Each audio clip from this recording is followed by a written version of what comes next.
జై శ్రీరామ్. అందరికీ నమస్కారం. వెల్కమ్ టు న్యూస్ అఖండ.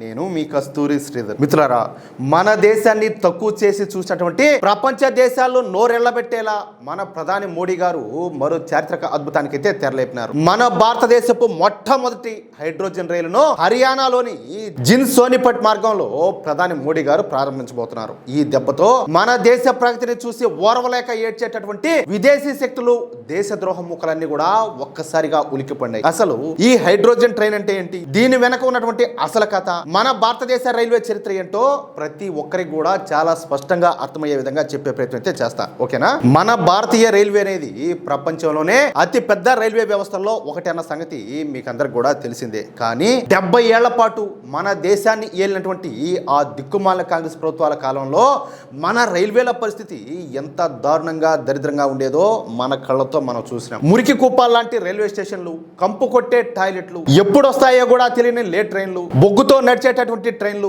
వాటి దెబ్బకు ఊపిరాడనటువంటి ప్రయాణాలు. ఇది అప్పటి దౌర్భాగ్యపు వ్యవస్థ. చూసారా, మామూలుగా నా చిన్నప్పుడు అయితే ఏదైనా ట్రైన్లో పోతా ఉంటే ముందు పక్క ఇంజిన్ పోతా ఉంటే ఆ పొగ మళ్ళీ ఈ వెనక పక్క బోగిలు లేకొచ్చేది. మీకు ఆ అనుభవం ఉందో లేదో మరి. ఆ కాలంలో విదేశాల్లో హై స్పీడ్ ట్రైన్లు, హైటెక్ ట్రైన్లు తిరుగుతా ఉంటే మన దేశంలో మాత్రం పాత ఇనుప డబ్బాలను నడుపుతూ మన భారతీయుల ఆత్మగౌరవాన్ని పాతాళంలోకి తొక్కేశారు. బ్రిటిష్ వాళ్ళు వేసినటువంటి పాత లైన్ల మీదనే దశాబ్దాల పాటు ఈ రైళ్లను దేకుకుంటూ నడిపించారు తప్ప కొత్త టెక్నాలజీని తేవాలనే కనీస బుద్ధి ఆనాటి పాలకులకు ఎంత మాత్రం కూడా లేకుండా పోయింది. కానీ 2014లో మన పక్కా జాతీయవాద నాయకుడు నరేంద్ర మోడీ గారు ప్రధాని అయిన తర్వాత మన భారతీయ రైల్వే రూపురేఖలే మారిపోయినాయి. రైల్వే స్టేషన్లను విమానాశ్రయాల రేంజ్ లో కార్పొరేట్ లుక్ లేక మార్చేశారు. కొన్ని చూస్తే కొన్ని రైల్వే స్టేషన్లు ఒరే స్వామి ఇది ఎంతకో రైల్వే స్టేషనా లేకపోతే ఎయిర్పోర్టా అనిపించేంతగా ఆ రేంజ్ లో డెవలప్ చేశారు. మొదట వందే భారత్ లాంటి పూర్తి స్వదేశీ టెక్నాలజీ సెమీ హై స్పీడ్ రైళ్లతో ప్రపంచానికి మన సత్తా ఏంటో చూపించారు.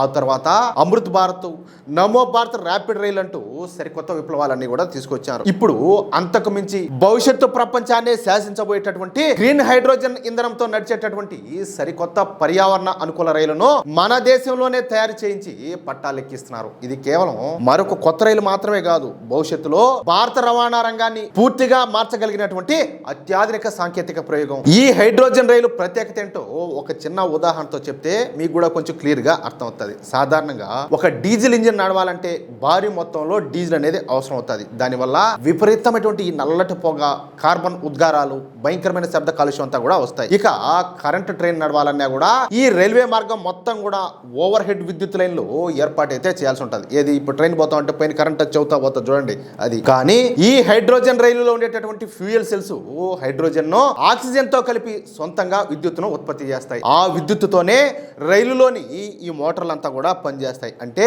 ఈ రైలు డీజిల్ ను ఉపయోగించదు. ఓవర్ హెడ్ విద్యుత్ లైన్ల పైన కూడా పూర్తిగా ఆధారపడాల్సిన అవసరం కూడా ఉండదు. ఈ ప్రక్రియలో రైలు సైలెన్సర్ నుంచి పొగకు బదులు కేవలం స్వచ్ఛమైనటువంటి నీటి ఆవిరి, నీటి చుక్కలు మాత్రమే బయటకు వస్తాయి. ఒక్కసారి ఊహించుకోండి.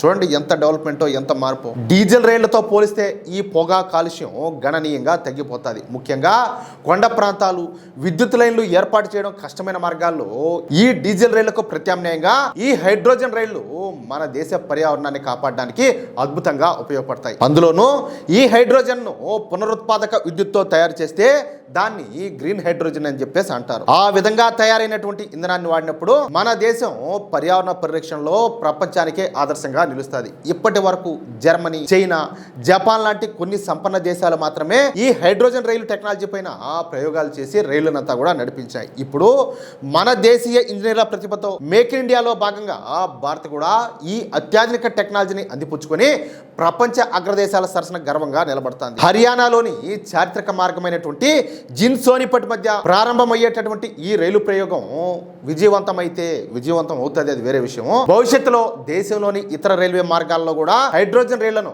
భారీగా విస్తరిస్తారు. దీనివల్ల భవిష్యత్తులో డీజిల్ పైన ఆధారపడడాన్ని తగ్గించడంలో ఈ టెక్నాలజీ అనేది బాగా ఉపయోగపడే అవకాశం ఉండాలి. మన స్వదేశీ పరిశ్రమలకు కొత్త అవకాశాలు లభించడమే కాకుండా మన యువ ఇంజనీర్లకు, టెక్నాలజీ నిపుణులకు వేల సంఖ్యలో ఉద్యోగాలన్నీ కూడా అందుబాటులోకి వస్తాయి. అంతేకాదు ఈ టెక్నాలజీని మన దేశంలోనే సొంతంగా అభివృద్ధి చేయడం వల్ల భవిష్యత్తులో ఇతర దేశాలకు కూడా ఇలాంటి రైళ్లను తయారు చేసి ఎగుమతి చేసే స్థాయికి భారత్ ఎదుగుతుంది. మిత్రులారా, భారత్ను ఎప్పటికి కూడా వెనకబడిన దేశంగానే ఉంచాలని చెప్పి చూసినటువంటి ఈ విపక్షాల వక్ర బుద్ధికి, దేశ వ్యతిరేక శక్తులకు మన మోడీ గారు తన బుల్లెట్ లాంటి అభివృద్ధి పనులతో ఏ విధంగా చుక్కలు చూపిస్తున్నారో చూశారు కదా. వందే భారత్తో ప్రపంచానికి మన ఇంజనీర్ల సత్తా ఏంటో చూపించినటువంటి మన భారతదేశం ఇప్పుడు హైడ్రోజన్ రైలుతో భవిష్యత్తు రవాణా రంగంలోనూ విశ్వగురుగా తన ముద్ర అయితే వేయబోతోంది. మన నరేంద్ర మోడీ గారి పాలనలో మన దేశం ఇలాంటి ఎన్నో అద్భుతాలను సృష్టించడం మాత్రం ఖాయం. అది అసలు విషయం. అయితే ఎట్లున్నది న్యూస్ మిత్రులారా? ఈ న్యూస్ కనుక మీకు నచ్చినట్లయితే వెంటనే ఈ వీడియో లైక్ చేసి మీ మిత్రులకు, అలాగే మీరు ఉన్నటువంటి వాట్సాప్ గ్రూపులోను తప్పనిసరిగా షేర్ చేయండి. అలాగే ఈ వీడియో పైన మీ యొక్క అమూల్యమైనటువంటి అభిప్రాయాలను ఖచ్చితంగా కామెంట్ రూపంలో తెలియజేయండి. అలాగే ఇంతవరకు మీరు కనుక మన ఛానల్ను సబ్స్క్రైబ్ చేసుకున్నట్లయితే ప్రతి ఒక్కరు కూడా మన ఛానల్ను సబ్స్క్రైబ్ చేసుకోండి, సపోర్ట్ చేయండి ప్లీజ్. జై శ్రీరామ్, జై హింద్, భారత్ మాతా కీ జై.